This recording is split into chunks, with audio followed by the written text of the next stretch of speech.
जय हिंद साथियों, आपका स्वागत है आपका अपना education channel study maker for you में। साथियों, देखते हैं कुछ जीके का महत्वपूर्ण क्वेश्चन जो कि हर एक बार किसी न किसी एग्जाम में आता है। तो क्वेश्चन आप पहला देखते हैं। वह तंत्र जिसके सापेक्ष किसी गतिमान पिंड की अवस्थित तथा स्थिति का वर्णन किया जाता है वो कहलाता है। तो क्या कहलाता है? ये कहलाता है आपका निर्देश तंत्र कहलाता है। राइट आंसर इसका बी हो जाएगा। क्वेश्चन नंबर दूसरा देखते हैं। जड़त्वीय निर्देश तंत्र में कण पर आरोपित बल का मान शून्य हो तो कण का त्वरण होगा। तो कण का जो त्वरण होगा वो होगा आपका शून्य होता है। राइट आंसर इसका डी हो जाएगा। क्वेश्चन नंबर तीसरा देखते हैं। सूर्य ग्रहण एवं उपग्रह के लिए पृथ्वी को माना जाता है। सूर्य ग्रह और उपग्रह के लिए पृथ्वी को माना जाता है, तो ये माना जाता है आपका अजड़तीय निर्देश तंत्र का। तो राइट आंसर इसका ये हो जाएगा।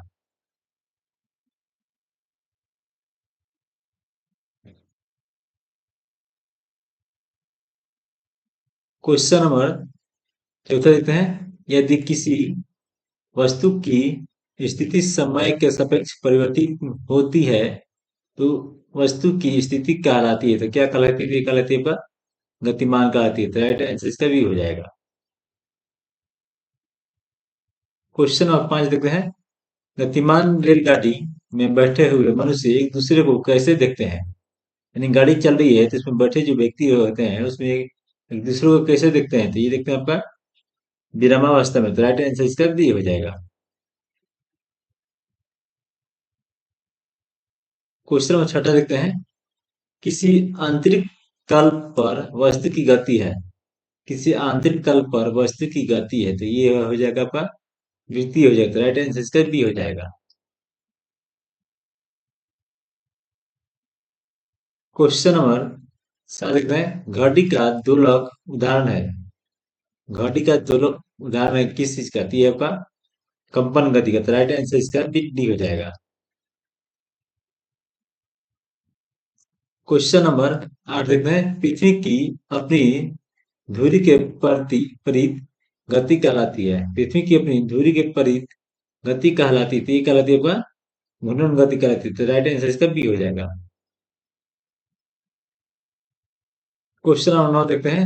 वो भौतिक राशि है जो कभी भी मापक नहीं हो सकती थी। ये नहीं हो सकती, वो कौन? तो त्वरण नहीं हो सकती। राइट आंसर इसका सी हो जाएगा।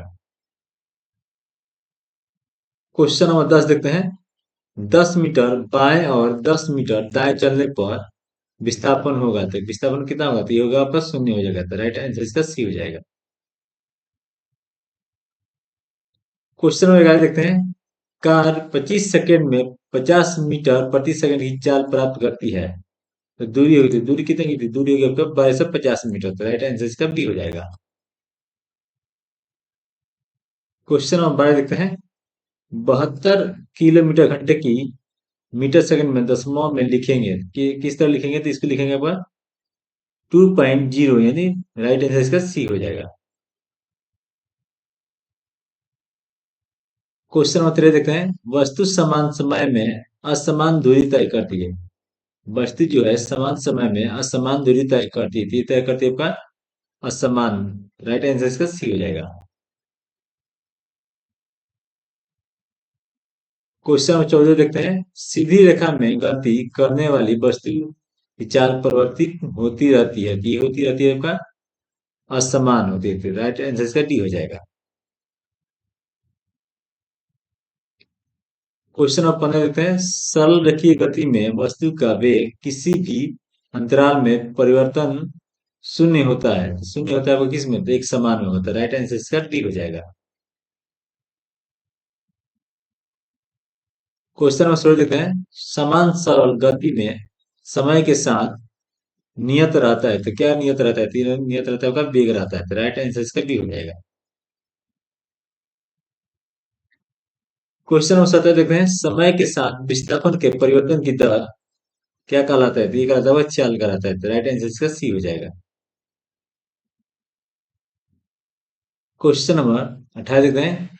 50 किलोमीटर जाकर लौटने वाली कार का औसत वेग 2 घंटे में कितना होगा? तो ये होगा आपका 0 किलोमीटर घंटा होगा। तो राइट आंसर इसका ये हो जाएगा। क्वेश्चन आने से देखते हैं, किसी छड़ पर वस्तु की चाल कितना होता है? ये होगा तत्कालिक चाल होता है। राइट आंसर इसका ये हो जाएगा। क्वेश्चन में कैसे देखते हैं, मंदन है, मंदन क्या है? तो मंदन एक ऋणात्मक त्वरण है। तो राइट आंसर इसका डी हो जाएगा। क्वेश्चन नंबर 22 देखते हैं, एक समान वेग में गलत कथन है तो ये कौन हो जाएगा? तो ये होगा आपका चाल बदलती रहती है। तो राइट आंसर इसका डी हो जाएगा। क्वेश्चन नंबर 23 देखते हैं, समान त्वरण में अंतिम वेग होगा, समान त्वरण में अंतिम वेग बराबर कितना होगा? तो ये होगा आपका दो गुणे औसत वेग माइनस प्रारंभिक वेग होगा। तो राइट आंसर इसका बी हो जाएगा। क्वेश्चन नंबर 24 देखते हैं, निम्न में कौन सा सही नहीं है? निम्नलिखित में से कौन सा सही नहीं है? तो ये हो जाएगा आपका वेग और त्वरण विपरीत बराबर मंदन होगा। तो राइट आंसर इसका ये हो जाएगा। क्वेश्चन नंबर 25 देखते हैं, 150 kg द्रव्यमान वाली वस्तु को छह 6 मीटर प्रति सेकंड से 16 मीटर प्रति सेकंड में 5 सेकंड में त्वरण होगा। तो कितना होगा त्वरण? तो ये हो जाएगा आपका 2 होगा। तो राइट आंसर इसका बी हो जाएगा। क्वेश्चन नंबर 26 देखते हैं, गति का द्वितीय समीकरण किसके बीच है? ये आपका स्थिति समय के बीच है। तो राइट आंसर इसका बी हो जाएगा।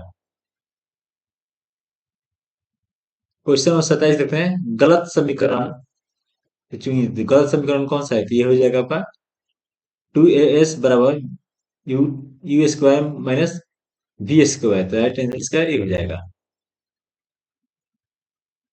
क्वेश्चन 28 देखते हैं, 2 किलोमीटर ऊंचाई से फेंकी ईंट, 2 किलोमीटर की ऊंचाई से अगर फेंकी गई ईंट क्या होगा? तो इसका स्थिति स्थिर त्वरण होगा। तो राइट आंसर इसका सी हो जाएगा। क्वेश्चन नंबर 29 देखते हैं, दूरी पर निर्भर करती है, दूरी किस पर निर्भर करती है? तो ये करती है आपका समय पर रैखिक बढ़ती है। तो राइट आंसर इसका सी हो जाएगा। क्वेश्चन नंबर 30 देखते हैं, स्वतंत्र गिराव में दूरी समानुपाती है, स्वतंत्र गिराव में दूरी समानुपाती है तो किस खेती हो जाएगा आपका समय स्क्वायर। तो राइट आंसर इसका सी हो जाएगा। क्वेश्चन नंबर 31 देखते हैं, 25.2 मीटर प्रति सेकंड की गेंद ऊपर उच्चतम बिंदु समय में 2.57 हो जाएगा। राइट आंसर इसका सी हो जाएगा। क्वेश्चन नंबर 32 देखते हैं, गेंद ऊपर 25 मीटर सेकंड से मैं 10 मीटर सेकंड पर समय कितना होगा? तो ये होगा आपका 10 हो जाएगा। राइट आंसर इसका डी हो जाएगा। क्वेश्चन नंबर 33 देखते हैं, ऊपर फेंकी गई गेंद 12.5 सेकंड में लौटे तो प्रारंभिक वेग कितना होगा? तो ये हो जाएगा आपका 62.5 मीटर प्रति सेकंड हो जाता है। राइट आंसर इसका डी हो जाएगा। क्वेश्चन नंबर 34 देखते हैं, 14 मीटर प्रति सेकंड से ऊपर फेंका गया 10 किलोमीटर की ऊंचाई की समय कितना होगा? तो ये हो जाएगा आपका 1.53 सेकंड हो जाएगा। तो राइट आंसर इसका भी हो जाएगा। क्वेश्चन नंबर 25 देखते हैं, दो रेलगाड़ी 80 और 20 किलोमीटर की समान दिशा में जा रही थी, कितना होता है? 40 हो जाएगा इसका। राइट आंसर इसका तो बी हो जाएगा। क्वेश्चन नंबर 60 देखते हैं, 60 किलोमीटर वाली रेल में बैठा व्यक्ति रेल के सापेक्ष चाल 40 का कितना होगा? तो ये हो जाएगा आपका शून्य हो जाएगा। राइट आंसर इसका डी हो जाएगा। क्वेश्चन नंबर 37 देखते हैं, नियत चाल में दूरी समय ग्राफ होता है, नियत चाल में दूरी समय ग्राफ होता है तो ये कितना होगा? तो ये हो जाएगा आपका सरल रेखा होगा। तो राइट आंसर इसका सी हो जाएगा। क्वेश्चन नंबर 38 देखते हैं, विरामावस्था में दूरी समय ग्राफ है, विरामावस्था में दूरी समय ग्राफ है तो ये हो जाएगा आपका 37 हो जाएगा। राइट आंसर इसका भी हो जाएगा। क्वेश्चन नंबर 10 देखते हैं, दिए गए ग्राफ में वस्तु विरामावस्था में रहता है। राइट आंसर इसका भी हो जाएगा। क्वेश्चन नंबर 40 देखते हैं, देख समय ग्राफ पर ढलान देख समय ग्राफ पर ढलान कितना होता है? ये होता है आपका त्वरण होता है। राइट आंसर इसका सी हो जाएगा। वीडियो कैसा लगा कमेंट कीजिए और चैनल को सब्सक्राइब कीजिए। जय हिंद।